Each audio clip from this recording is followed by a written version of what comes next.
Chapter 28, Aether, Reflections. Why couldst thou not advance in dark Aether further? Luna inquired curiously as Samus and Spike took a break from the story to have a drink.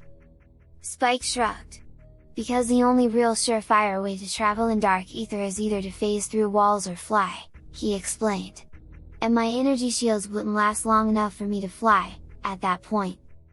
At that point? Twilight asked eagerly. Oh! Did you figure out a way to adapt to dark Aether? Rainbow asked eagerly. Indeed I did, Spike replied. Oddly enough, thanks to the space pirates. Once out in the open again, Spike took to the air to spy out a path for Samus. Mom, I think I've spotted a pirate base in the region, he stated calmly. Quite a bit of activity, but not much in the way of defenses. It kinda looks like the Ing have been attacking them, too.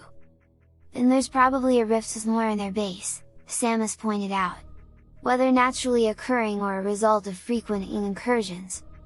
Not to mention they probably have a stash of Phazon I can raid, Spike pointed out. Samus sighed. Spike, even if you can eat Phazon without negative effects, I think you should avoid eating it at every opportunity. You don't want to become dependent on it. I was actually thinking I could take a canister or two to dark Aether and eat it there, Spike pointed out. Would probably jumpstart an adaptation to the atmosphere, especially if I shut down the shielding briefly while I eat. You most taught me how to do that for a reason. Fair point, Samus allowed. Before long, Samus reached the space pirate base. Wow, she muttered into her calm. You weren't kidding about it having taken a beating. The place was in shambles. The outer wall had a massive hole in it, providing her with easy entry. There were partially damaged power stations in plain sight, and only 2 defense turrets that she could see. What energy-based defense fields were in play looked like they'd fail at any moment, and no vehicles of any sort in sight.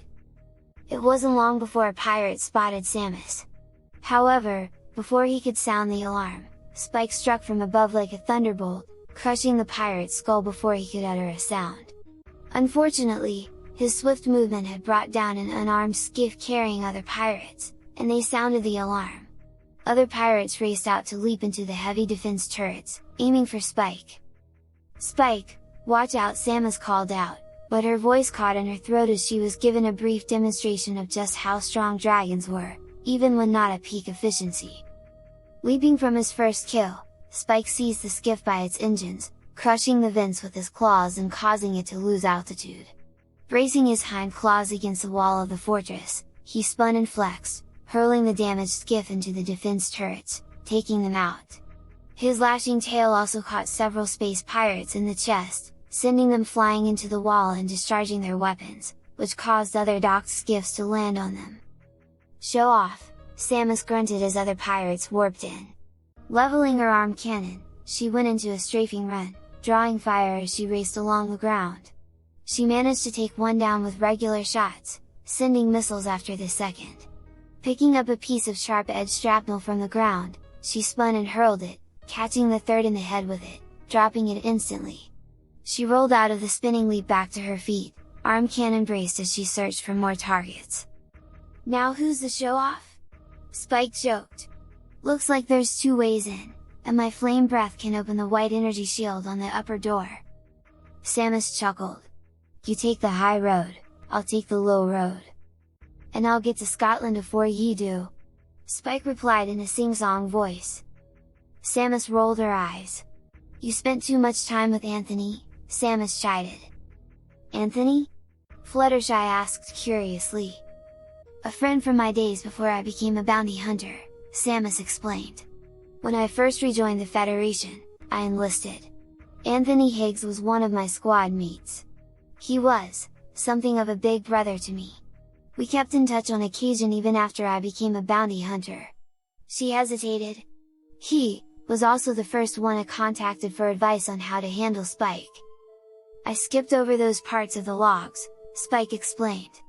Most weren't all that interesting, and the bits that were, well, I didn't think Uncle Tony's drinking songs were entirely appropriate for an all-female audience. He taught you his, never mind, Samus grumbled. Hey, sounds like my kinda guy, Rainbow stated with a wide grin. Any chance he'll swing by? Unlikely, Samus pointed out. We're so far outside of Federation space this world isn't even charted. It isn't even on any old Chozo star maps. What if he had a written invitation? Discord asked. He sounds like my kind of guy, too. Samus rolled her eyes. Maybe, she allowed. So, can we get back to the story? Pinky asked eagerly. Chuckling, Samus and Spike continued. As Samus went in through the lower level, she was forced to go under the floor, since the door was sealed with a barrier that required a weapon she lacked. Once in, she saw several pirates getting ready to enter a portal to dark Aether. The pirates apparently had a way of opening those portals without the gates constructed by the Luminoth. Before too many of the pirates went through, however, Spike appeared on the upper floor and roasted them with his high-intensity flame breath, leaving crispy corpses behind. The room was completely clear, and unfortunately, the portal closed, by the time Samus came up out of the grated floors. Unfortunately, Spike's weapon's fire had triggered the automatic closing of blast doors on one side of the room. After gathering intel from the space pirate computer logs, the pair continued to the other side to seek a way further in. Partway around a corner, the dark figure they encountered on their very first trip to dark Aether sealed the gates in front of them. It stayed just long enough to be recognized before floating off at a rapid gait. Entering a control room, they were able to disable the alarms, causing the blast doors to open, locking them open in the process. Further along the path, the pair found a Metroid power station. Finding nothing of interest at that point, they continued onward. At one point, the pair had to pass through a very narrow set of passages blocked by lasers.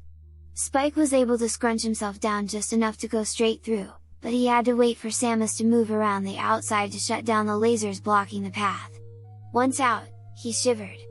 Not doing that again, he avowed firmly. Shortly thereafter, they reached a phase-in processing plant, where Dark Samus was sucking up all the phase-in. Samus and Spike faced off against the Dark Being, all three circling like wolves. Dark Samus was the first to attack, firing off phase-in powered projectiles. Samus did her best to avoid them, and Spike discovered that, even if he wasn't vulnerable to their radiation, the hard phase-in energy still hurt if it hit him. Also, Dark Samus seemed adept at reading his movements, and was able to dodge out of the way of his flame breath before he released it, spotting the times when he inhaled to build his flame. The way Dark Samus floated around to fight also made locking on difficult for Samus. Spike quickly devised an alternative plan, however. Taking the pain of a few phase-in shots, he charged forward, grabbing hold of Dark Samus by her arm cannon and slamming her against a nearby empty phase-in core. As Dark Samus struggled to break free, Samus landed a few good hits with missiles and charged power beam shots. Spike was forced to release the figure when it unleashed a wave of phase-in energy from its entire body, but it was a viable tactic. At that point, Samus developed an idea of her own. Spike was fast enough to keep up with Dark Samus' movements, but his shots were too obvious to hit. He was also stronger than he looked. When Spike next passed by her and charging Dark Samus, Samus leapt onto his back, gripping the base of his neck with her armored legs. "Keep your head low," she instructed, leveling her arm cannon and locking onto Dark Samus.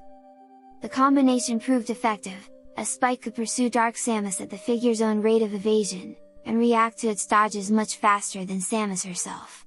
By watching his eyes, Samus was able to land numerous good hits, enough to make the creature disperse into phase-in. After the battle, Spike looked around. "Damn it!" he cursed. "That thing ate all the unprocessed phase-in. There's nothing left but scent." He pouted as his stomach gurgled. "It's not that funny!" Spike complained as the surrounding mares plus Draconics burst into peals of laughter. Grumbling, he stuffed a handful of gems in his mouth.